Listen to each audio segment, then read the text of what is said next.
Hi and welcome to another narration, presented by yours truly, Cryptids Roost. Please be so kind as to throat punch the like button and smack the arse of the subscription button as well. And remember to chokehold that notification bell and then select all. That way you'll receive all notifications each time I upload a new video. Quick note. According to my analytics, only 21% of my subscribers have turned on the all notifications for the channel. With that in mind, only 12% of my subscribers have turned on the all notifications and have enabled YouTube notifications for the channel. So if you haven't been receiving any notifications, this may be why. So be sure to double check your notification bell settings. I would like to reach out and say a huge thank you to those of you who have been supporting Cryptids Roost financially with your sponsorship. We pray the good Lord replenishes you abundantly, and to those of you who will, later on. We pray the good Lord bless you as you do so. And also a huge thank you to everyone for always supporting the channel with your likes, comments and shares as well. It is all very much appreciated. God bless you all. During every video, you should see an info card pop up at some point during the duration of the video. Each of these info cards, top right corner, will direct you to the playlist for the author of this story, and will show you other stories from this same author that you may also enjoy. Also, be sure to check out the end screen at the end of the video. This will also direct you to two videos. One will be the most recent video uploaded, and the other will be a random video from within my catalogue of stories that I have already narrated. So be sure to check those out. And why not hashtag cryptidsroost in your comments? So grab your coffee, sit back and enjoy the show. And don't forget, where fear is, happiness is not. Dying to Live, Part 5. This awesome series is written by getyaisha, a wonderful author over on Reddit. If you'd like to read more of their works, the Reddit link to their profile will be below, in the description. Hey guys, Martin here. I know it's been a while since I last checked in, so let me catch you up on the new developments. First off, Teddy was right. I see dead people, and it's not nearly as cool as it sounds. On another note, I'm spending a lot more time as a passenger in my own body, so there's that. What else? Oh, here's a good one. Apparently, the longer the light controls my body, the more it has to replace because it's slowly overloading every muscle I have. How fun does that sound? Other than that, you pretty much know the story. If you're new here, let me break it down for you. I'm Immortal. There's a pair of gangsters and a cult after me, and the only person on my side is a slick talking con man who I can't seem to get rid of. Did I mention I think I might have met a werewolf? I know, it's a lot to process, but if you go back and listen to the rest, it'll all make sense. Now that you're all caught up, let's get started. Sitting across from me, Teddy smirked while rolling up. So, if I'm hearing this right, the girl took your money and there's an old man trying to eat you. On the upside, those guys have to be the worst kidnappers in history. On the downside, you're really bad at this. I mean, how many times do you have to die before you wise up and start protecting yourself? I know a guy who can get you any weapon you are looking for. Just say the word. But while you get yourself together, you can crash here. I thought about it for a second and then lit my cigarette. I can't. I don't want to get you involved. It's not your problem. But I could use a few things. A car, some cash, and a gun from your stash for starters. After that, I'm in the wind. There has to be somewhere out there I can lay low for a while. At least long enough to come up with a plan. Getting up from his seat, Teddy stretched, then lit up. Blowing out a cloud and coughing, he stepped over to the bar. The gun and the money are easy, but the car is going to be a problem. Remember your pals from the swamp? Well, they're currently camped out watching my shop. You wouldn't happen to know why, would you? I flashed back to what Paul said and laughed. Yeah, I know exactly what that's about, and so do you. You stabbed Paul after you maced him and clubbed him over the head. I don't know if you've noticed, but those guys don't take that kind of shit lightly. He's probably going to kill you, but he's definitely going to burn your shop down. He's got a thing about fire. It's a whole situation. I heard he torched his neighbour's house because they wouldn't cut the grass. Dropping a few cubes of ice into a glass, Teddy grabbed 2 bottles, vodka and Kahlua, then poured them both in his cup before setting them aside and stirring his drink with his finger. You want one? Shaking my head, I turned the offer down, and he chuckled. So, here's the situation as I see it. I don't want my shop burnt down, and you need a car. You help me, and I'll help. Cutting him off, I blurted out, "Nope, absolutely not. I'm not doing this with you, Teddy. If you can't help me with the car, that's fine. I'll make do. Just let me hold some cash and a pistol, and I'll be out of here first thing in the morning." Passing the joint to me, he smirked and took a sip. You see, that doesn't work for me. You're asking for a lot and giving nothing at all. If you want the gun and the money, you're going to have to help me out on this one, and even though you're being an asshole, I'll still throw in the car. Besides, this is partially your fault. I wouldn't have stabbed the guy if it weren't for you. So in a roundabout way, you owe me this. I took a hit, passed it back, and then got up and headed for the door. There was no way I was getting mixed up in this. I would just have to work things out on my own. I thanked Teddy for the smoke and walked away, only to have him come after me. Okay, I'll help you out. Jesus, man, I thought we were friends. Come back inside. I'll get you set up. Don't say I never did anything for you, selfish son of a bitch. When we got back inside, he went to a back room and came back carrying a backpack. Handing it to me, he glanced back over to the bar. That's a bug-out bag. There's a couple of grand in there with a gun and some extra ammo. I'm going to have another drink. You want one? I figured, why not? I poured my own. Spotting a bottle of absinthe, I considered it for a second, before picking out an untapped bottle of Maker's Mark. Picking it up and brushing some of the dust off, I pulled the tab and peeled away the wax, then poured a cup. Teddy, on the other hand, was mixing up something he called swamp water. When he was finished, he lit another joint, then grabbed the remote and turned on the television to catch the news. It was nothing out of the ordinary until they came to a segment about a new neighbourhood being built. The second I laid eyes on the place, I recognised it. And when the landowner developer's face was plastered across the screen, I nearly choked on my drink. That's him! That's the old man! Before I could finish my outburst, the segment cut to a press conference. His name appeared near the bottom of the screen. Anton Gilroy, with the caption, "Father of the victim." Next to him stood the chief of police, the mayor, and a host of other important types. Gilroy gripped the podium and looked directly into the camera. "To the man responsible for taking my son's life, I want you to know there's no place you can hide.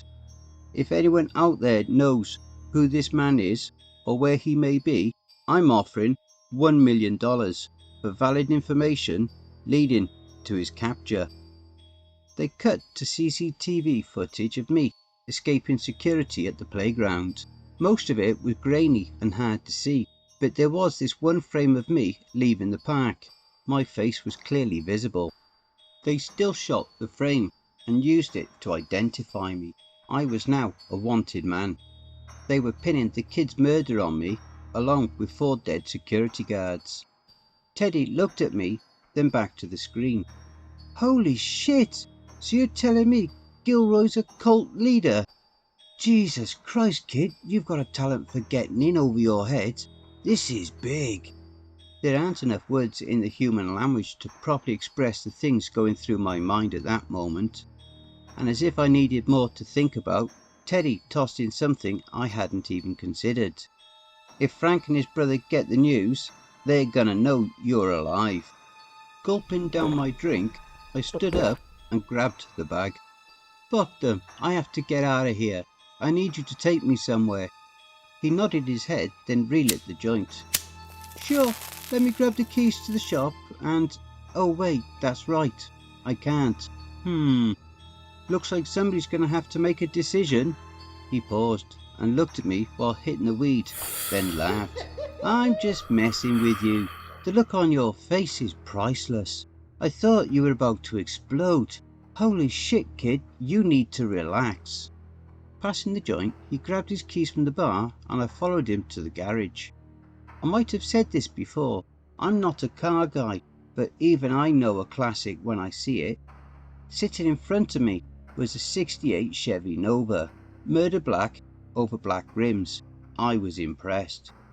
I stepped over to the passenger side, reaching for the door, when Teddy stopped me. What are you doing? A little confused by his question, I told him I was getting in so he could leave, and he laughed. Are you nuts? That's not my car. Hell, this isn't even my house. That's Jack's ride. This is his place. What part of laying low don't you understand? I told you, your pals are trying to kill me. Why would I be at my own house? My car is out back. Let's go, man.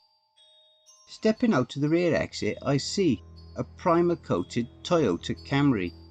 It was a little funny when I thought about it, but the joke ended the second I went for the door and Teddy stopped me again. Oh no you don't. You're a fugitive. If anyone sees you, it's game over. You ride in the trunk.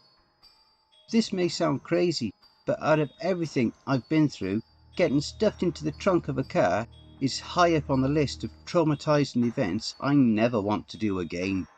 No, no, hell no. That's not gonna happen. After a brief argument, we came to a compromise, and I rode on the floor in the back seat. When I told him we were going to Paula's place, he nearly died laughing and spent the majority of the trip roasting me. He went on, telling me there's no way she'd still be there. But in the end, I got the last laugh. We found her standing in the driveway, washing her car. The moment we came to a stop, I heard her voice. Whatever it is, the answer is no. That money's mine. She stopped talking and stepped back as I got out of the car. The look on her face went from aggravated to stunned. What happened to you? Nodding my head, I took a deep breath and tried not to spaz out. What happened to me? Oh, you were concerned. That's funny. Where's my money? It didn't work. I could feel myself boiling over. The entire time, Teddy was in the background trying to get my attention. I launched into the rant to end all rants. But before I could get 3 words out, a car came to a squealing stop in the street. The feeling of electricity skipping across my skin made my blood run cold, just before my body went numb. Turning to see who was coming, I spot none other than the Russo brothers stepping out. Paul didn't waste a second, he went straight for Teddy and shot him in the leg. The moment Frank saw me, he drew down and walked up slow. Well, fuck me, if it ain't the $1 million maggot. I never thought I'd get to kill the same guy twice. He smiled, bringing the gun up to eye level with me. Then it happened. My body dipped to the right, moving forward. Before I could blink, we were face to face. Out of shock, he fired a wild shot as my left hand wrapped around his wrist, and my right jutted in, grabbing his lower jaw, forcing his head back. Now in control of Frank's body, I spun him, using the gun in his hand to squeeze off another round this time, splattering Paul's brains across the pavement.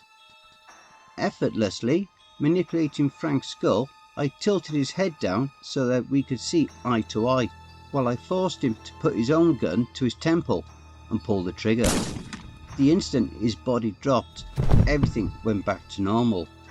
Both Paula and Teddy were staring at me wide-eyed, completely speechless for a second. Teddy blurted out, "Superpowers! I knew it! I fucking knew it! Get over here and help me up before the cops get here." Paula, on the other hand, wasn't handling the situation very well. She bolted into her house and locked us outside. I could hear her scrambling around inside. Teddy yelled to me, "She's calling the cops, kid! We gotta go!" Knowing he was probably right, I called to her anyway. "You can keep the money, just give us your car so we can get out of here. Call it a trade." A couple of seconds passed and I could hear sirens in the distance. The door slightly opened and she tossed the keys, then slammed it shut, quickly locking it. Getting Teddy in the car wasn't easy, but we were out of there long before the police arrived. He groaned and complained from the back seat till he passed out. My first thought was to dump him at the hospital. With any luck, I could get in and out without getting spotted. Then I realised I had no idea where the hospital was. I don't know if I was in shock or if I was having another episode, but I found myself aimlessly driving around the back roads till Teddy came to. He groaned, "Get me to Phil's place, he can patch me up." Pulling his phone from his pocket, he called ahead, then told me to go north till I found a gas station just off the highway. Pulling around back, we parked and waited a few minutes till the phone rang. We were given instructions, and a few minutes later we were meeting up with a guy that looked exactly like Jeff Goldblum. He was wearing full body armour and carrying an assault rifle when he greeted us at the gate. The second he saw me, he stepped back and took aim. "Move real slow and get out of the car." Doing as he said, I got out and he looked me over. "Where's Teddy? And what in the world's going on with your eye? Jesus, that's freaking me out. Don't look at me, look at the ground or something. You make me uncomfortable." Teddy called out from the back seat, "I'm right here, Phil. The kid's good. His name's Martin. He's been helping me out with a few things." Motioning for me to move back, Phil stepped closer and got a look at Teddy's bleeding all over the back seat. "Shit, what the hell did you get yourself into now, Ted? I swear every time you come around there's trouble." "Okay, Marty, take him inside while I lock up." It took a while, but Phil had skills. He put Teddy under, then removed the bullet and stitched him up. While he was sleeping it off, Phil came in and struck up a conversation. "So, back to you. What's with the eye? Is that an infection or are you just into some weird shit? No judgment here, brother. Lord knows I've done my fair share, but I've never seen anything like that. Again with the eye? Look, you wouldn't believe me if I told you. Now that I know Teddy's in good hands, you can show me the way out and you'll never see me again." Phil smiled, pulled up a chair and took a seat. "Oh, now you have to tell me. Besides, you're not leaving him here. When he wakes up, he's going with you." Over the next 2 hours, I told him everything. At the end of it, he got quiet for a moment, then got up and pulled a gun on me. "So, you were telling me if I shoot you in the head right now, you won't die?" "Yeah, but please don't." Before I could finish talking, he pulled the trigger. I was in the void for what felt like minutes before I heard his voice. "I knew it was bullshit." When I sat up gasping for air, his mouth dropped open and he went wide-eyed, staring at me. "Oh wow, you were telling the truth. That's amazing. How does it work? How does the light know when to take over?" My body went numb as I sat glaring at Phil. He put his hands up and stepped back, nervously chuckling. "Let's not do anything crazy here." The next thing I know, I'm up and across the floor, scooping him off his feet, bringing him down hard on the concrete before wrapping my hands around his throat. I looked him in the eye and applied pressure, giving him just enough air to mutter 2 words, "Let go," before shifting my attention to his chest. He was clutching a grenade with both hands, and for the first time since all of this started, I was able to take control. Releasing my grip, I backed off, feeling the insane itch of the bullet hole in my head sealing up. While I was cleaning the leftover blood off my face, Phil was slipping the pin back in the grenade. Once he was back on his feet, he smirked at me, then rubbed his throat and winced. "I deserved that, but fuck me if that wasn't awesome.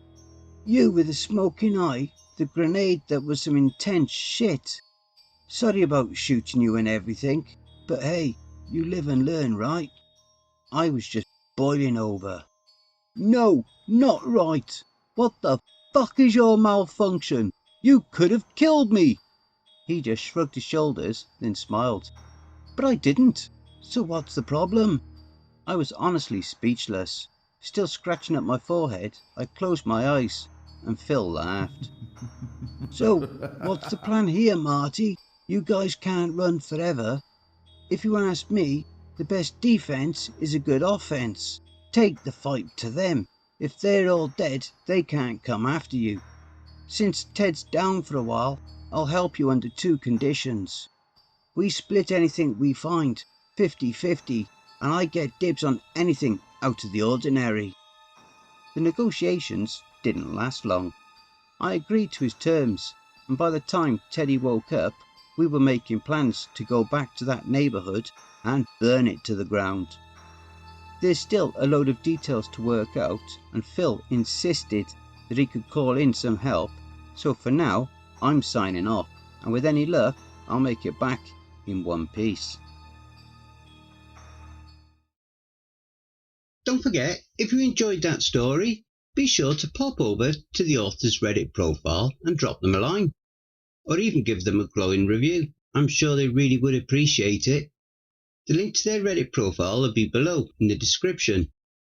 Please be so kind as to throat punch the like button and smack the ass of the subscription button as well.